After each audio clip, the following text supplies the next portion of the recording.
সমগ্ৰ বিশ্বত পোনপ্ৰথমৰ বাবে প্ৰথমটো নাভুত নাচৰুত ঘটনা সংঘটিত হোৱা ভাৰতৰ সীমান্ত আৰু বন্ধু ৰাষ্ট্ৰ বাংলাদেশত শেখ হাছিনা চৰকাৰ পতন ঘটাই ৰাষ্ট্ৰপতিগৰাকী পলায়ন কৰাৰ পিছত সাম্প্ৰতিক ইউনিছ আলী চৰকাৰৰ দিনত উক্ত ৰাষ্ট্ৰখনত যুগ যুগ ধৰি বসবাস কৰি থকা সংখ্যালঘুসকলৰ ওপৰত হত্যা উৎপীড়ন আৰু নানা ধৰণৰ অত্যাচাৰ আদি চলাই আহিছে। মূলতঃ এনেকি গুৰীয় চৈতন্যপন্থী ধৰ্মীয় শীৰ্ষ নেতা চিন্ময় কৃষ্ণ দাসক কাৰাগাৰত আবদ্ধ কৰি ৰাখি এনেদৰে নিতৌ চলি অহা কুট্টৰপন্থীত চলাই অহা আক্ৰমণৰ বিৰুদ্ধে ইতিমধ্যে সমগ্ৰ বিশ্বজুৰি তীব্ৰ প্ৰতিক্ৰিয়াৰ সৃষ্টি কৰাই নহয়, বাংলাদেশৰ লগতে ভাৰততো তীব্ৰ প্ৰতিবাদৰ জোৱাৰ উঠিছে। ইফালে প্ৰাপ্ত তথ্য মতে আজি লোকজাগৰ মঞ্চৰ আহ্বানত সমগ্ৰ ৰাজ্যখনৰ লগতে নামনি অসমতে প্ৰতিটো জিলাত ক্ৰমে বঙাইগাঁও, বৰপেটা, নলবাৰী, বাক্সা, চিৰাং, কোকৰাঝাৰ, ধুবুৰী, গোৱালপাৰা আৰু দক্ষিণ শালমাৰাত ধৰ্ণা আৰু ইউনিছ আলীৰ প্ৰতিকৃতি দাহ আন্দোলন পালন কৰি বাংলাদেশৰ বিৰুদ্ধে প্ৰতিবাদ সাব্যস্ত কৰে। একেদৰে প্ৰদেশ কংগ্ৰেছৰ উদ্যোগত আৰু লোকসভাৰ সংসদতো বিৰোধী দলসমূহে শাসনাধিষ্ঠ চৰকাৰৰ স্পষ্টীকৰণ বিচাৰি প্ৰতিবাদ সাব্যস্ত কৰে বুলি বাতৰিত প্ৰকাশ পাইছে। আজি আমাৰ প্ৰতিবেশী ৰাষ্ট্ৰ বাংলাদেশত যি সনাতনী অল্পসংখ্যক সনাতনীসকলৰ ওপৰত যি নিৰ্যাতন চলি আছে তাৰ প্ৰতিবাদত ধুবুৰী জিলাত লোকজাগৰণ মঞ্চৰ তৰফৰ পৰা আমি আমাৰ চৰকাৰৰ মাধ্যমেৰে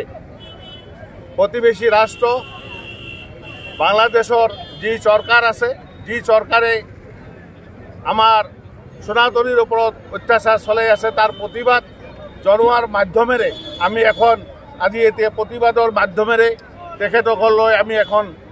স্মাৰকপত্ৰ প্ৰদান কৰিম আৰু অনতি পলমে এই নিৰ্যাতন বন্ধ হ'ব লাগে আৰু ভৱিষ্যত দিনত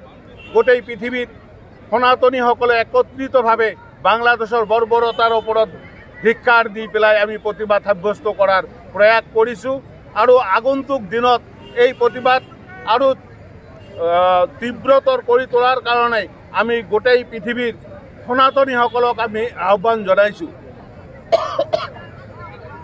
এই ক্ষেত্ৰত আমি এটা কথা ক'ব লগা আছে যে বৰ্তমান আমাৰ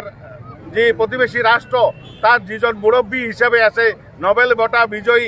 এই নোবেল বঁটা বিজয়ী শান্তিৰ প্ৰতীক লৈ পেলাই তেওঁ যি নিৰ্যাতন চলাই আছে আমি আগ্ৰহ কৰিছোঁ তেখেতে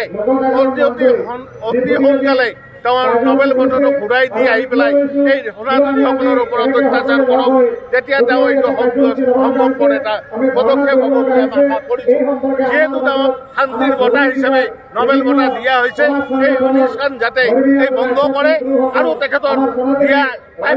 প্ৰাপ্য যি পদবী যিটো আছে সেইটো অতি সোনকালে ঘূৰাই দি আহি তেখেতৰ এই নোবেল বঁটাৰ পদমৰ্যাদা ৰক্ষা কৰাৰ কাৰণে আমি লোকজাগৰণ মঞ্চ ধুবুৰী জিলাৰ পৰা আহ্বান জনাইছোঁ। ধন্যবাদ। বঙাইগাঁৱৰ পৰা প্ৰফুল্ল কুমাৰ দাসৰ ৰিপৰ্ট, আছাম এনি নিউজ।